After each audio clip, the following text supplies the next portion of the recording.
এই নোবেল, এটা কি আমাদের গ্রাম? হ্যাঁ। তো কি নোংরা হয়ে গেছে, কি সব গন্ধ, গরম। কি গ্রাম রে বাবা, গাড়ি ঘোড়াও নেই একটা, এখন কিভাবে যাবো এগুলো পথ? ঢাকা থেকে আসছি আমি। হ্যাঁ, আমাকে এভাবে যায়? যাইতে হবে বস, এখন কি করবে? দেখো তো, ওই ছেলেটা জিজ্ঞাসা করো তো।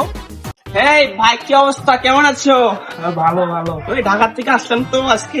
গাড়ি ঘোড়া নেই তোমাদের গ্রামে, এসব কি নোংরা গ্রামে বসবাস করো? হ্যাঁ, এই মুরগি কই থেকে আইলো রে? এ ভাই কই থেকে আইলা? আরে আমাকে চিনছো না? আমি হচ্ছে জেমস। জেমস, ওই জসিমের পোলা। ও জসিমের পোলা। হ্যাঁ হ্যাঁ, জেমস, আমার নাম জেমস, আমি গান করি ইংল্যান্ডে। ও এখন কিছু ভাইয়া বলো। চেঞ্জ হয়ে গেছে। ভাই, এখনো কি মুরগি চুরি করো? হ্যাঁ, না, হ্যাঁ না, এসব কি বলো ছাড়েন নামে উল্টা পাল্টা? ছোট ভাই থাকো। হ্যাঁ, মাই পাপা ইজ কামিং।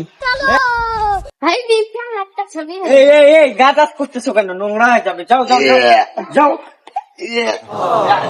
কি সব ছেলে পেলে রে বাবা? হ্যাঁ, উলা পাই উলা পাই না একদম।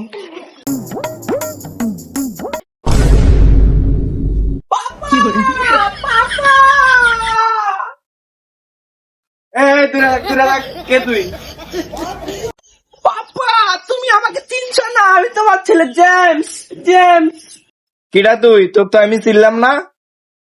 পাপ্পা, ওই যে তোমার একটা ছেলে হারা গেছিল না, সেই ছেলে আমি।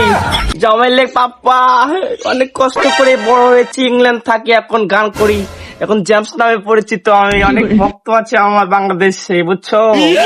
ও তুই জামাইলে? হ্যাঁ পাপ্পা। আয় বাবা, আয়